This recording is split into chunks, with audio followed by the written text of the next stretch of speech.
बच्चा राधे राधे। बेटा बहुत ही सौभाग्यशाली हो जो प्रभु की कृपा से इस पावन सत्संग में बैठे हो। आज हम सब एक अत्यंत महत्वपूर्ण विषय पर बात करेंगे जो हर घर की समस्या बन गया है, मोबाइल, कलयुग की सबसे बड़ी माया। शुरुआत करते हैं भगवान के स्मरण से। राधे राधे बोलिए। बच्चा, कलयुग की चाल देखो, संसार तेज हो गया है। जो समय हमारे पूर्वज घंटों ध्यान जप और साधना में लगाते थे, वो समय आज मोबाइल ने निगल लिया। छोटा सा यंत्र पर भगवान से, धर्म से, भजन से, माता पिता से और खुद के अंदर के आत्मा से हमें अलग कर रहा है। ध्यान दो, घर में भी लोग साथ होते हैं पर मन मोबाइल में फंसा रहता है। गाड़ी में बैठा आदमी मोबाइल, रिक्शा वाला मोबाइल, खेत में जा रहा किसान मोबाइल, सब मोबाइल में। मोबाइल का मानसिक और आध्यात्मिक प्रभाव, बच्चा, इस मोबाइल ने हमें अंदर से खोखला कर दिया है। 1, ध्यान छीन लिया। 2, भजन छीन लिया। 3, संयम छीन लिया। हम गंदे दृश्य देखते हैं, व्यर्थ की बातें करते हैं, समय बर्बाद करते हैं। एक संत ने कहा था, जो तुम्हारा समय छीन रहा है वो तुम्हारा जीवन छीन रहा है। और मन तो विषयों में दौड़ता रहता है। बाथरूम से निकलते ही पहला काम मोबाइल देखना। कितना बड़ा रोग हो गया बेटा। शास्त्र कहते हैं, जिसका चिंतन जैसा होता है उसका चरित्र वैसा बनता है। अजामिल का उद्धार कैसे हुआ? नाम के कारण। लेकिन उसका पतन कैसे हुआ?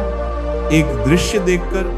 बच्चा, गंदे दृश्य, अनावश्यक बातों का चिंतन, ये धीरे धीरे हमारा अंतःकरण कलुषित कर देता है। भले तुम एकांत में देख रहे हो पर परमात्मा के सामने कोई पर्दा नहीं है। स्मरण रखो, जो तुम गुप्त में करते हो वही असली तुम हो। अब प्रश्न ये है कि इससे बचें कैसे? 1, नियम लो, हम कभी भी मोबाइल में कोई भी शास्त्र विरुद्ध दृश्य नहीं देखेंगे। 2, जरूरत पर ही उपयोग, केवल उतना ही खोलो जितना आवश्यक हो। 3, सात्विक वस्त्र। बेटा, वस्त्र का भी प्रभाव होता है। सफेद वस्त्र, सादगी, सात्विकता, वस्त्र से मन निर्मल होता है।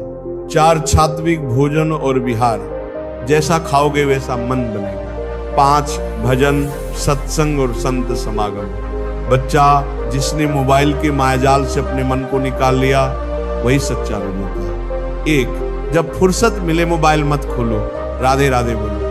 2, जब मन शांत हो मोबाइल मत खोलो, नाम जपो। 3, जब बोरियत हो मोबाइल मत खोलो, भजन सुनो। 4, जब गुस्सा आए मोबाइल मत खोलो, भगवत कथा सुनो। हर बार जब मन मोबाइल की ओर दौड़े, आप अपने प्रियतम श्रीहरि के चरणों में दौड़ जाओ। एक बार ऐसा अभ्यास बन गया तो बेटा जीवन धन्य हो जाएगा। देखो बेटा, वृंदावन में एक बात कही जाती है, जिसने गंदे दृश्य देखे उसका सर्वनाश हो जाता है। दृश्य का प्रभाव हजारों जन्मों तक संस्कार बना देता है। जो वस्त्र भजन में बाधा बने, छोड़ो। जो दृश्य भगवत चिंतन से हटाए, छोड़ो। जो संग तुम्हें नीचे गिराए, छोड़ो। गुरु की आज्ञा में रहो, संयमित रहो। बच्चा, अंत में यही कहूंगा, मोबाइल के साथ नहीं, प्रभु के साथ जुड़ो। मोबाइल तुम्हें संसार के दलदल में डुबोएगा पर प्रभु का नाम तुम्हें भवसागर से पार उतारेगा। समय सीमित है, जीवन क्षणभंगुर है। प्रभु प्राप्ति से बड़ा कोई लाभ नहीं। आज ही निर्णय लो। मोबाइल संयम, सात्विक वस्त्र, सात्विक भोजन और हर समय राधे राधे बोलो। राधे राधे, जय श्री राधे। बच्चा, मनुष्य जन्म केवल खाने कमाने के लिए नहीं मिला। मनुष्य सुख के पीछे भाग रहा है लेकिन रास्ता गलत पकड़ लिया। आज हर आदमी यही सोचता है, पैसे होंगे तो सुख मिलेगा। लेकिन क्या सच में ऐसा होता है? एक गांव की बात है। एक गरीब किसान था, नाम था हरिदास। धन नहीं था लेकिन चेहरे पर हमेशा मुस्कान रहती थी। लोग पूछते, हरिदास तू इतना खुश क्यों रहता है? वो कहता, मेरा सुख मेरे मन में है, भगवान में है, न कि मेरे जेब में। मन जब निर्मल हो जाता है तब सुख स्वतः प्रकट हो जाता है। सुख का असली स्रोत क्या है? शास्त्र कहते हैं मना एव मनुष्याणां कारणम बंध मोक्ष, अर्थात बंधन भी मन से है और मुक्ति भी मन से। अगर मन भगवान में लगा दिया तो सुख मिलेगा, अगर मन धन दौलत पद प्रतिष्ठा में फंसा तो दुख ही मिलेगा।